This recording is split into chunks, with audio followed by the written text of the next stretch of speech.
Hey, welcome to Frank's Model Works. I'm Frank. Now, this is probably something I should have done months ago, but I never realized that I should. I've never introduced myself. Like, who is this guy? So I think I'm going to try to do that in this video and get to know me, what my motivations are, why I started the channel, what my experiences in the hobby, and just get a better sense of what I'm about. And in that context, you might realize like why I do some of the things that I do.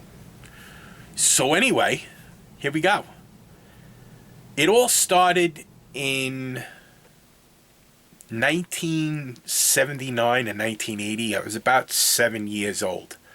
I grew up, I don't know if you could tell this, I might have a slight accent, but I grew up in New York City, specifically the borough of Queens, in a neighborhood called Ridgewood, which is right on the border of Brooklyn and Queens.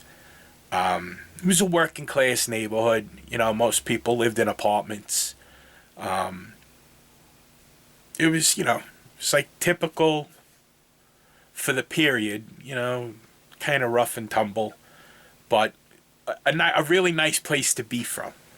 So in 1980, I was about 7 or 8 years old.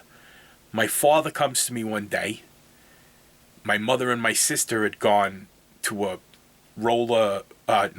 either a roller skating rink or I think it was a roller skating rink or ice skating rink for a birthday party. And my father says to me, he goes, "Hey, you wanna go up to buy a model?" And I was like, "Okay."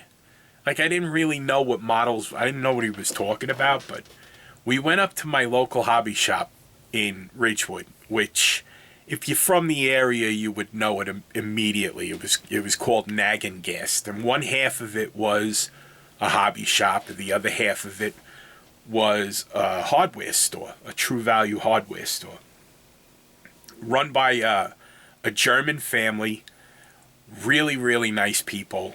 People I adore to this day because they were such an integral part of my childhood. If you know anything about like model trains, there's a company from Germany called Marklin. They're really high end model trains. This hobby shop was actually one of the first, if not the first, U.S. distributors of that brand.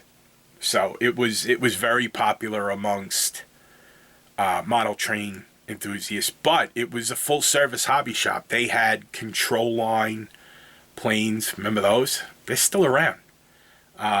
Not so much radio control, although you could. I think they did have like free flight stuff that you could convert to radio control planes, radio control cars, model planes, armor.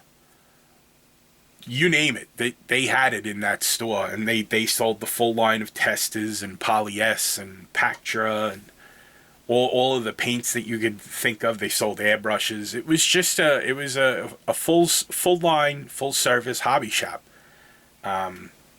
So we go up there, and my father wanted me to, he steered me towards the model planes. I had seen models before because my aunt's husband he built model cars with his brother, and he used to give me some of his model cars. So my experience with models up to that point were model cars, but basically, and I was a little, I was one of those kids. As soon as he'd give me the model, I would basically just start playing with it like it was a toy, and I'd break it. So my father steers me towards the model planes. I picked out. I think I picked out a Mustang, and he goes, "No, why don't you try this?" I don't know why, but whatever it was was the monogram 1/48 scale, and it said Messerschmitt ME 109E. So later on in life, I would realize that it wasn't the ME, it was the BF 109. But we buy a tube of glue. We get home. My father sits me down at the dining room table, and he shows me what I have to do. He just popped the parts off the sprue, and I used so much glue putting that model together, it's probably still in the Staten Island dump soft. I softened the plastic where it on the wings of a BF 109, they have like these oil cooler inlets, and like they bulge out from the bottom of the wing. I used so much glue that you could just like push that, squeeze it in like it was silly putty. So, but I was hooked, and I started playing with it and playing with the model, and then, you know, like my father would take it. He goes, "Oh, lay on the couch. I'm gonna strafe you," and he'd bank in, he'd roll in, and strafe me while I was lying down on the couch. It was fun, and I enjoyed it. So from that point on, I had found what I was gonna basically be doing for so far the rest of my life. Later on, I became when I was an altar boy. Used to get tips if you worked. If you were the altar boy at like a funeral or a wedding, you would get a tip from the funeral director, or we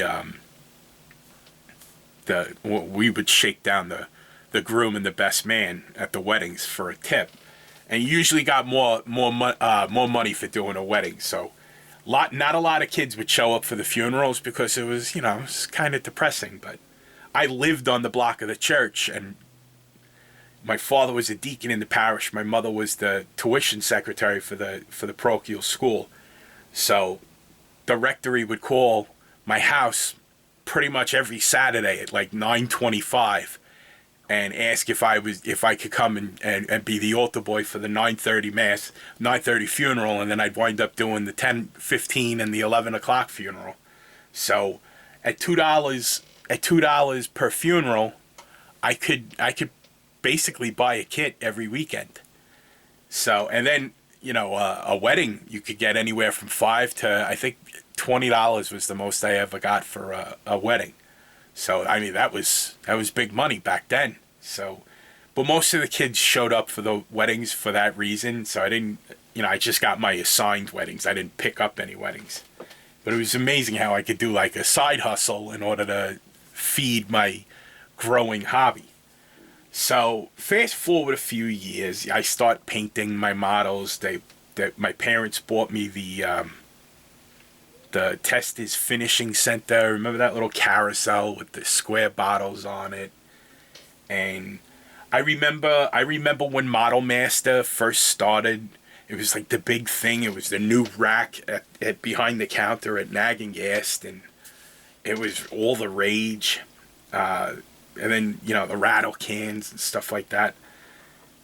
And at this point in the modeler's story, they go into high school or whatever, and they always say, "Oh, that's when I discovered girls and all this." When I was in high school, yeah, I discovered girls. They didn't discover me back, that's for sure. So I stayed building models. I never took the pause that everybody else does, to go to school and date and do, raise a family. I've been modeling basically nonstop since I'm 8 years old. Every Christmas present when I was a kid, every birthday present from my parents, my aunts, my uncles, my grandparents, was always a model. Wherever we were going, I always wanted to find out if there was a hobby shop around. I started buying Fine Scale Modeler and Scale Auto Enthusiast, and looking in the back where they used to have the classifieds for hobby shops in different parts of the country. So if we were going on vacation somewhere, I'd look and see if there was going to be one nearby. So I was hooked. I was definitely hooked. And during college was when I bought my first airbrush. It was a Badger 150, and I don't think I ever got that thing to spray right. It was hard because at the time, it was Model Master with that red tin can of thinner that I've spoken about. I actually have a can of it right there it's the scent. It's the scent of my childhood right here. Love that smell. It was hard to airbrush with Model Master and that stuff out of a Badger 150. You were basically on your own. I didn't know of any clubs or anything like that going on anywhere near where I lived. And even if I did, my parents were not likely to drive me there, or, if it would have meant taking the trains, and, you don't really want to take a model on a train. Back then, at least. I don't even know about now, but, or a bus.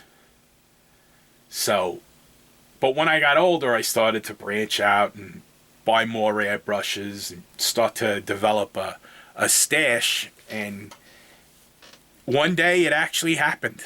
I actually met a girl who paid attention back. I was introduced to this young lady, little Italian girl from Brooklyn.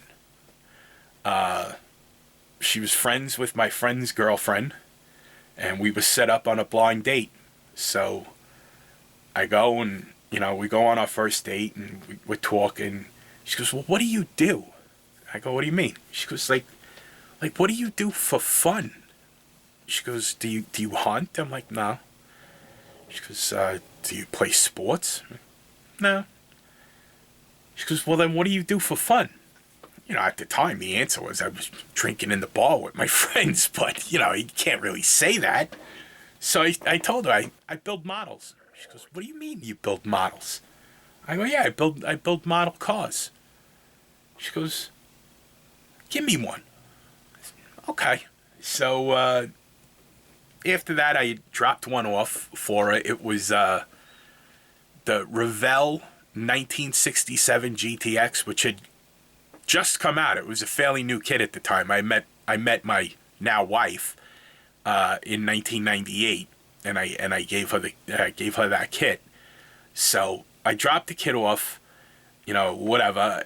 We say goodnight, and I drive. She lived in Brooklyn, in Gravesend over by Bensonhurst, and I lived in Queens. So it was a good 25-minute, half-hour drive home on the Belt Parkway. But when I got home, I see there's a message on my answering machine. It's beeping. So who's leaving me a message this time of night? So I hit play, and it's my wife, Fran, my girlfriend at the time. She goes, call me as soon as you get home. So I call her. I go, what's the matter? And I'm like nervous. Like, did something happen? She goes, I have a rearview mirror super glued to my forehead. I'm never doing this again. I'll talk to you tomorrow. Click. She hangs up on me. So that was that. She never touched another one, and to this day, even when I show her something, she'll go, yeah, that's nice. But we've been married for 25 years. When we first got married and I moved out, we moved into an apartment above my in-laws, my wife's parents. And it was a very small apartment, so I had a stash at that point that was, kind of considerable. Throughout the years, I've built just about everything. And if you can buy it in a hobby shop, I've actually built it. I've done cars. I've done planes. I've done armor, dioramas, figures, science fiction, horror, radio control cars, radio control planes. You name it. My wife jokes and says my hobby is collecting hobbies, and it's true. But the only thing I've never built is a model ship, and I'm gonna probably try to change that pretty soon, now that I've started the channel. So, like I was saying, I move out, we move into the apartment, I leave my stash at my parents'.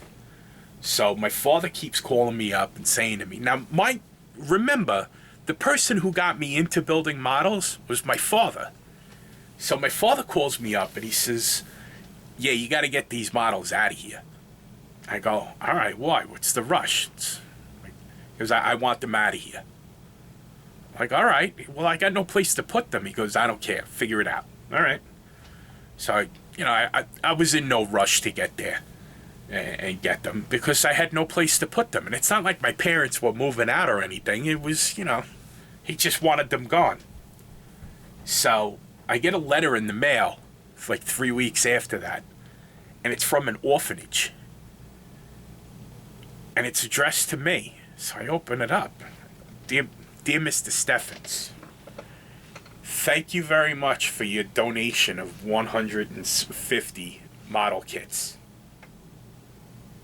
My father donated my stash to an orphanage. Now, I want you to let that sink in for a second. And the part that I want you to see is how diabolical that was. Because he donated it to an orphanage. I can't even... What am I going to do? I'm going to complain that these poor kids...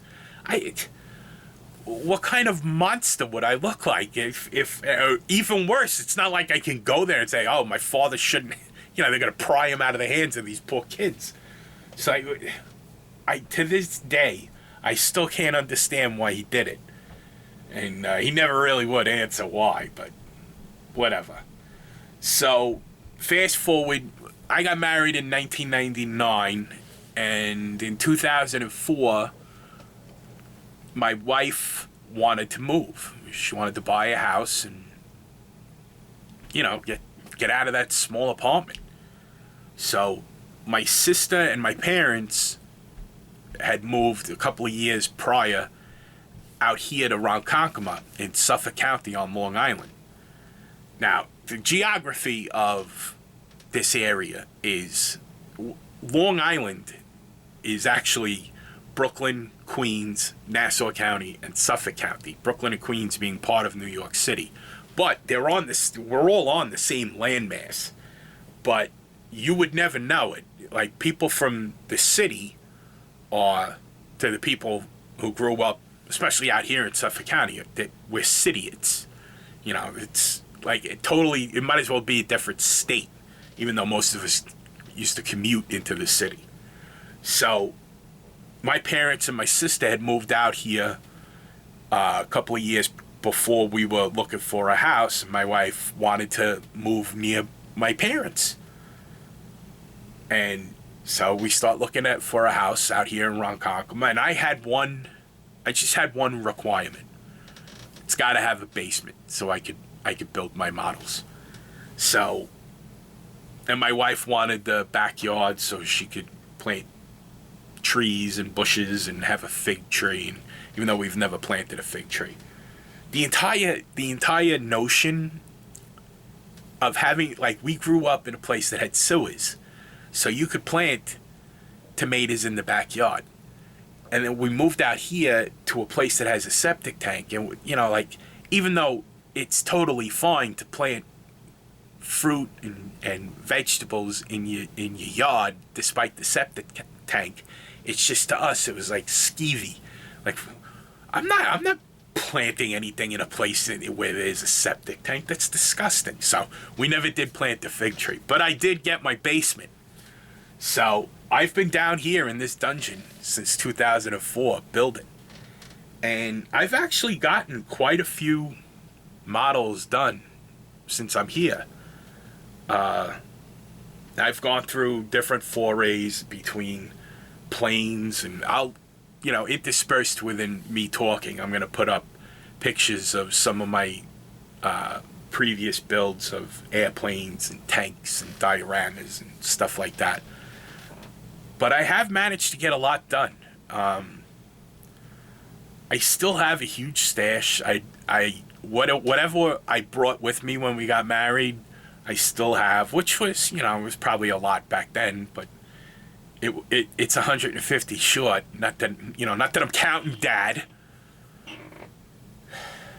but it's fun, and this has been my lifelong hobby and passion. And I've been involved with forums, scale modeling forums, and Facebook groups, and follow modelers on Instagram. And I've been doing that for a very, very long time. And one of the things that I noticed is there's not just a wealth of band information.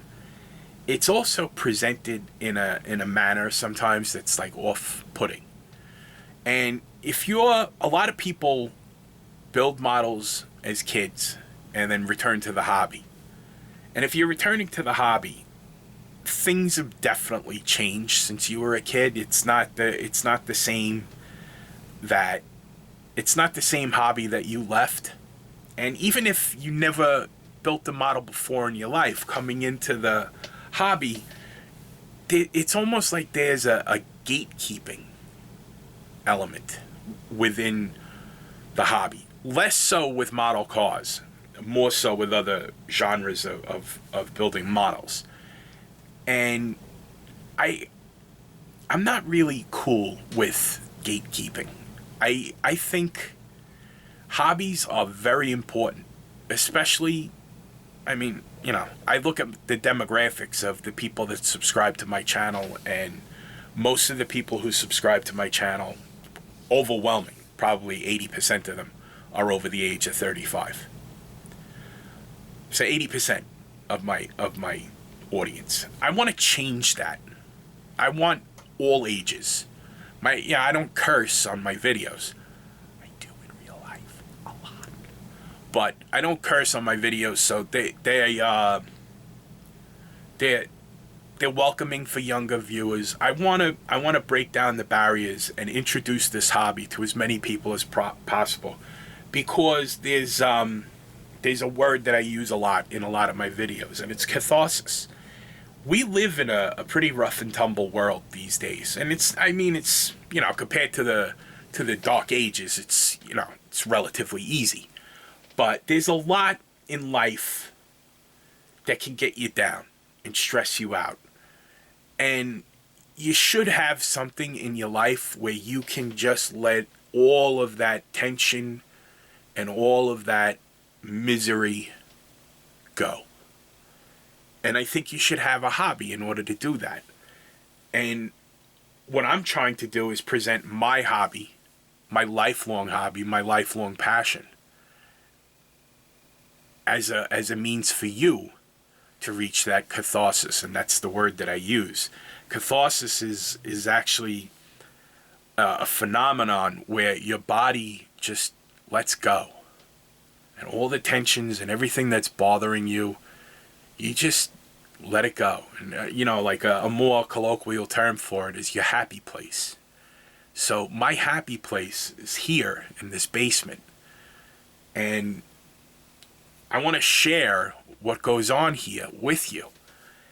I've been building for a long time, but I only entered my first modeling contest in 2018.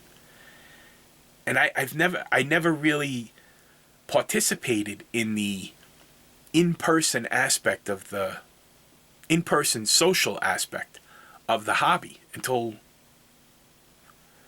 early 2018, when I joined my first club. And I really think that the course of my life would have been greatly improved had I gotten involved sooner. I had gone a couple of times to one of the club meetings for a local club, but the timing of it, I was working off hours. I was only able to make it to 3 or 4, and I had gone to a couple of other contests before, but for whatever reason, maybe I wasn't in the right place to fall in love with the social aspect. My first NNL East was in 2008. But I kept to myself. I just looked, and then I was doing it wrong. If I'm being honest, I was participating wrong. I wasn't putting myself out there to become involved, and I realize now the mistake that was. But since I've gotten involved in the social aspects of it, I think that my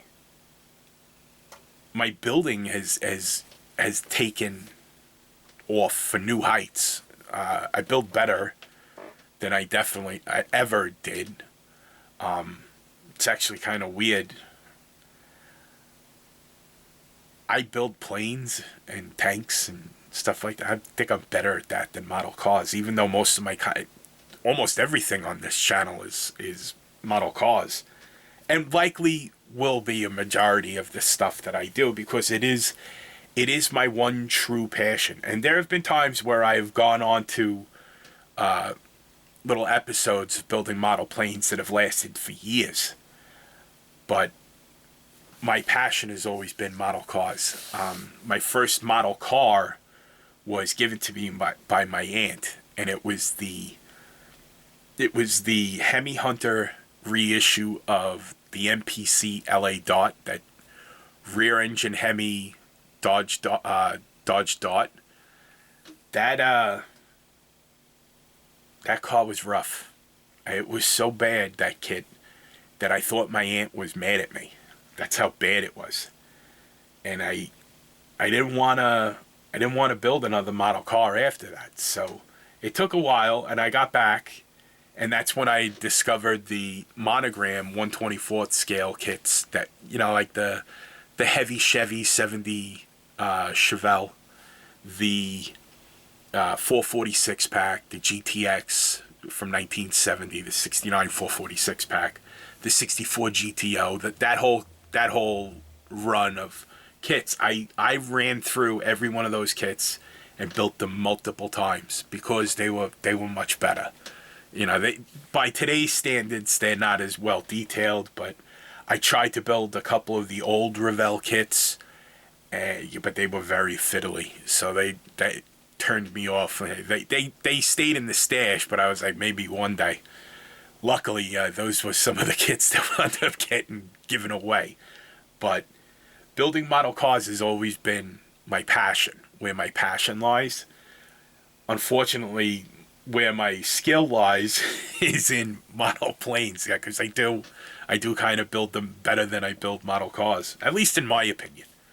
And one thing that you'll notice about my content is I don't take myself very seriously, because I find that, first off, it's not warranted that I take myself seriously, because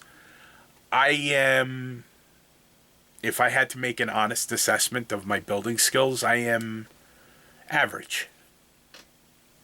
I do okay. They're nice.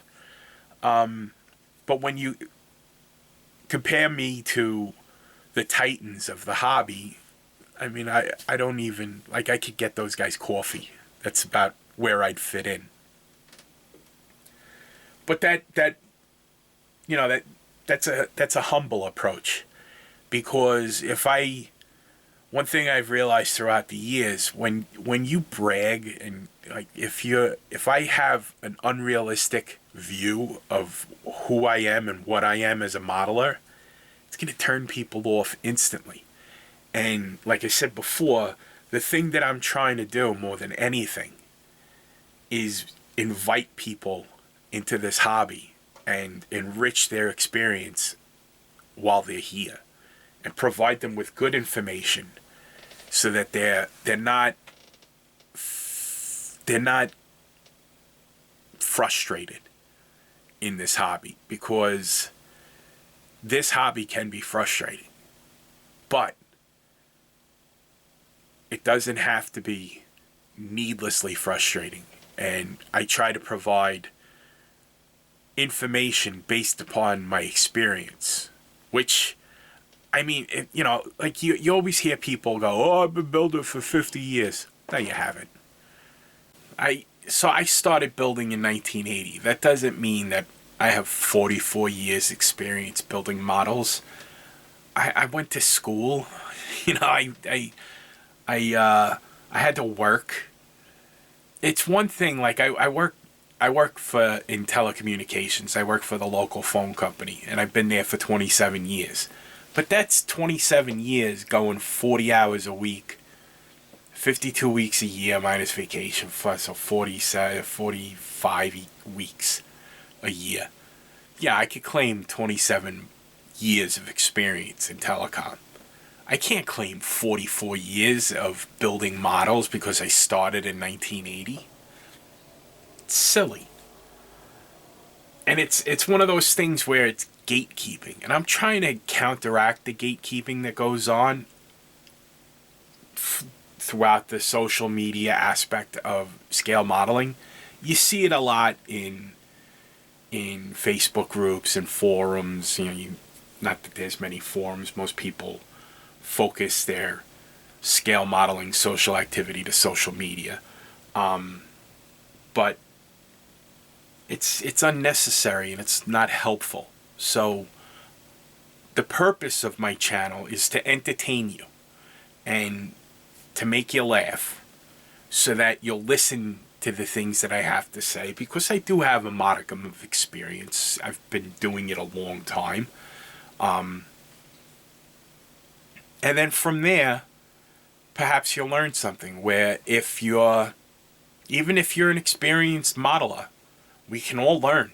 Every one of us could learn. You can learn something every day. So I just try to provide useful information in a friendly, welcoming atmosphere, free from judgment, free from my ego.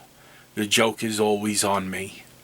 I'm a big fan of self-deprecating humor, despite my good looks. But beyond that, if you ever have any questions, I provide my email address in the description of every one of my videos. I can be reached on my social medias. I provide all of that in the description as well. If you ask in the comments, I'm gonna answer you. If you send me an email, I'm gonna answer you. The only way I might not respond is if I get the inkling that you're trolling, or it was like whatever you're asking me was covered in the video, and obviously you didn't watch the whole video. So if you make it obvious that you didn't watch the whole video, then I don't know if I can answer you, but I probably will, maybe. But that's the heart of it. That's why I'm doing what I'm doing. So stick around. We're gonna have some fun, and then maybe we'll build some nice stuff. I guess that's the heart of whatever you need to know about this, me as a modeler, and what this channel is about. These stories, the reason why I told the stories here in a video is because a lot of what I said in this video was actually covered in a couple of podcasts that I had been on in the past couple of weeks. So my regular viewers might not have seen those. They probably did. But if you're just tuning in and didn't know that I was on those, you wouldn't have gotten, people are going to be making reference to the orphans and stuff like that in the comments, and you might see that, or I might reference that story. So now you'll know where it came from. You'll know how I got the start in the hobby, and you'll know what my ethos for this channel is going to be. So I appreciate you sticking in for another long-winded diatribe from me. As always, I got Frizzo's back. I appreciate your support. And until we speak again, my friends, take care of yourself and be well.